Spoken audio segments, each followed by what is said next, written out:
Haho, what's the dealio? So, the thumbnail is a black screen with a big TW on it, and the title is called My Story. So what's this about?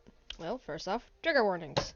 This video will touch on topics of grooming, sexual assault, rape, self-harm, suicide, VR chat. Yes, I'm putting that at VR chat as a trigger warning, because that place is a hell site.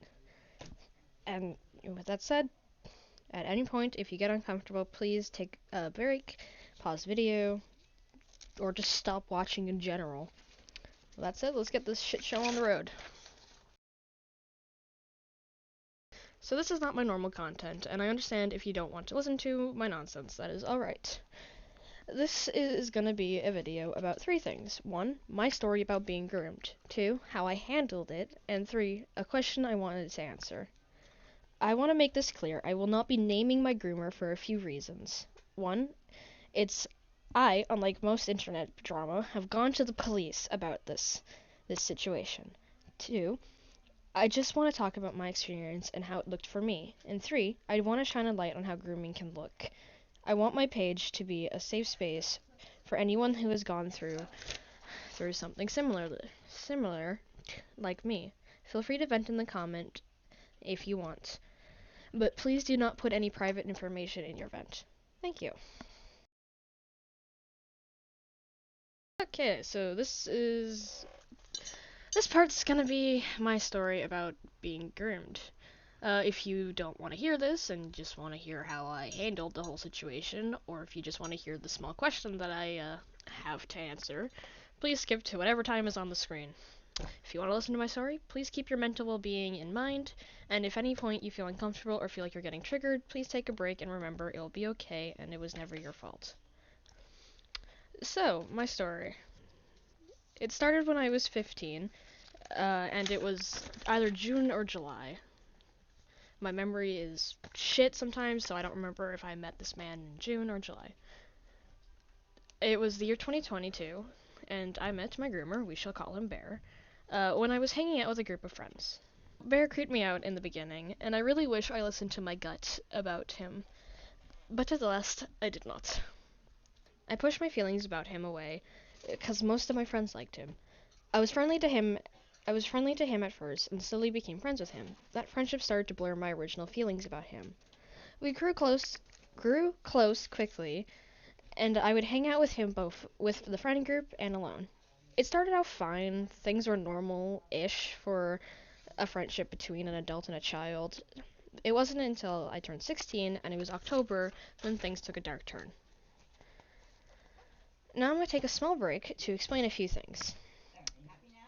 As my trigger warnings mentioned, said VRChat, me and Bear met on VRChat, which should have been the first red flag. Another thing to explain is both me and Bear have a thing called phantom sense. I will explain what that is for those who aren't addicted to VRChat like me. Phantom sense is a term that covers a few phantom things. There's phantom pleasure, phantom touch, phantom taste, phantom smell, if I'm remembering correct.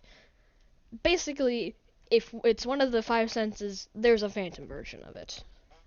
The 2 I'm going to explain in a bit more detail is phantom pleasure and phantom touch. Phantom pleasure is, well, if you touch my avatar's lower regions, I'm gonna feel it on my real body.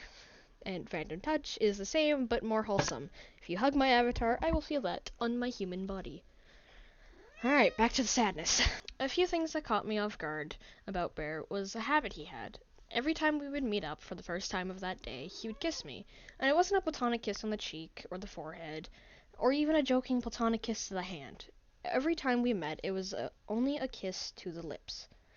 It was weird for a grown man to kiss his minor friends. That's red flag number 2. Another thing that creeped me out is that he was always touchy and cuddly with the minors of the group. Said October is when things got dark in our friendship. October 10th was the first time he got sexual with me. The thing about me is I don't have a good mental health, and throughout 2017 to 2023, I was not in the best headspace. It was worse in 2020 until 2023. Mental breakdowns were common for me, and on this day, I had one of these mental breakdowns, and Bear helped me through it. Once I was calm and more or less stable, Bear asked me for a favor. Because he helped me. Red flag number 3. The favor he asked was TERP, to which I pointed out that was illegal, and he responded, and I quote, "I can be 17 for 20 minutes." Those words are stuck in my head. Our relationship became sexual after that. He would ask me for nudes, and I would give them to him. If he wanted to ERP, I would let him, even if I didn't want it.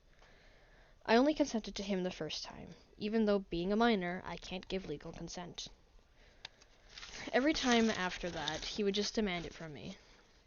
And the one thing about me was I was sexually assaulted as a kid. With that trauma and what Bear was doing with me, it led me to try and take my life on November 6th.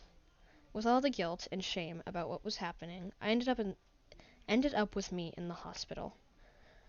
I hated what he was doing and I wanted it all to stop, but despite that, I still sent him one last text to say goodbye to him. I survived that attempt, sadly, and was still trapped in this relationship. Things finally came to an end in December when my VR headset broke, and I guess due to that, I became no longer fun to him. I finally got the courage to block him after not talking for a while.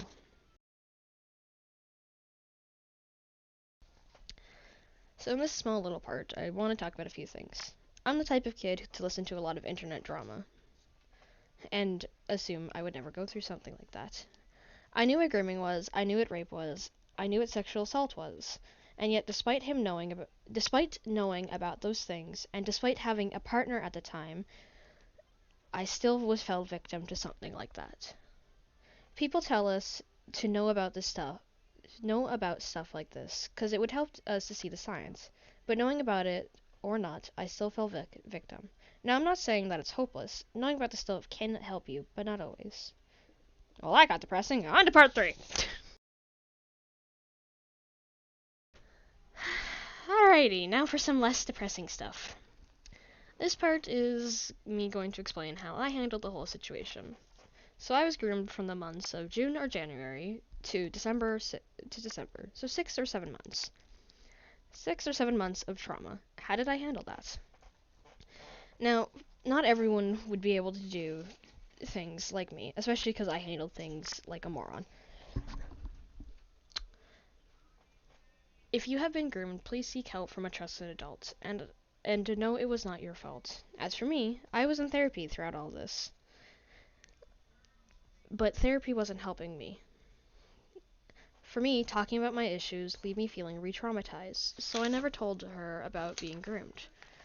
I did, however, tell my bio father after everything happened. Now my father, like the asshole he was, didn't take it normally. My father told me that he's disappointed in me, but also he's not. I hated my dad for those words.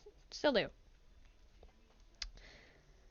Back to how I handle things. I sadly didn't take it well. My self-harming increased by a lot, and I had another attempt because of what Bear did.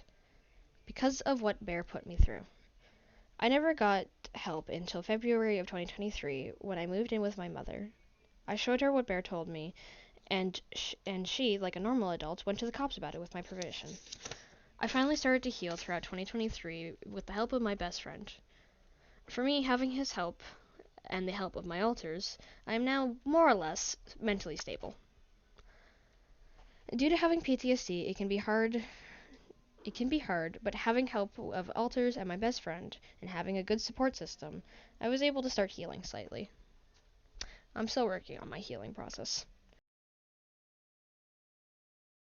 So, what is this question I want to answer? Well, it's a common question a lot of people ask when it comes to VR chat in situations like mine. And that question is, why don't you just take the headset off? It's a valid question, but why not? It's really easy to take off the headset, but it's also not. You see, for me and a lot of people, VR chat is safer for us than the real world is at times.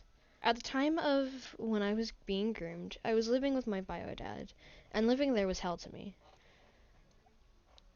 So even though I was being groomed in VR chat, and to me, that was safer than reality.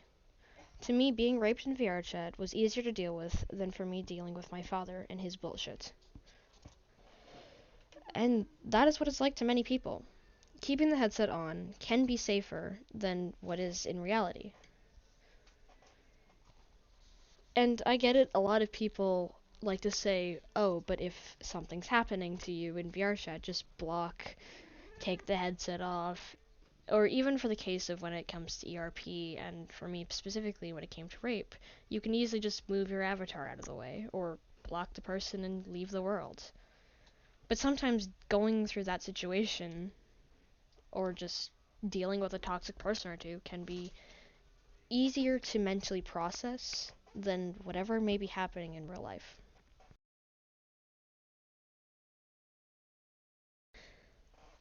Why did I choose to make this video? Well, it was made for one main reason, and I wanted to give a voice to the fact that grooming can look weird sometimes. When I think of grooming, I think of messages, video calls, photos sent, and maybe even meeting up if things go really wrong. But for me, it was a lot like those things. There was messages, photos sent, and he even spoke about meeting up with me. But where things look weird for me and Bear was, instead of video calls, we had VRChat and ERP. And that's kind of why I thought it wasn't grooming, but alas, it was. Another reason I made this video is, well, I wanted to speak about this. 'Cause why not? It's my story, and I'll speak about it if I so wish. So, this was a pain in the ass to write. This script was a pain in the ass to write. This is my third time writing this script, and I'm on page 15. 15 pages in.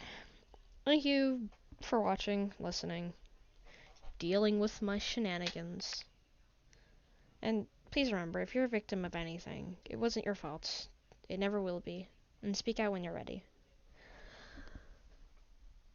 I'm going off script for this a little bit, because I had one thing I wanted to say. Throughout all of this, writing about it, and everything, you might be wondering why I don't show images, why I don't even name him. Well, for me personally, Bear isn't an internet figure, so it's no one to name. It should just be a witch hunt and doxing, and I don't want to dox. I don't want to be an asshole. 2, I didn't show him images because I went to the police about this. Those images are evidence.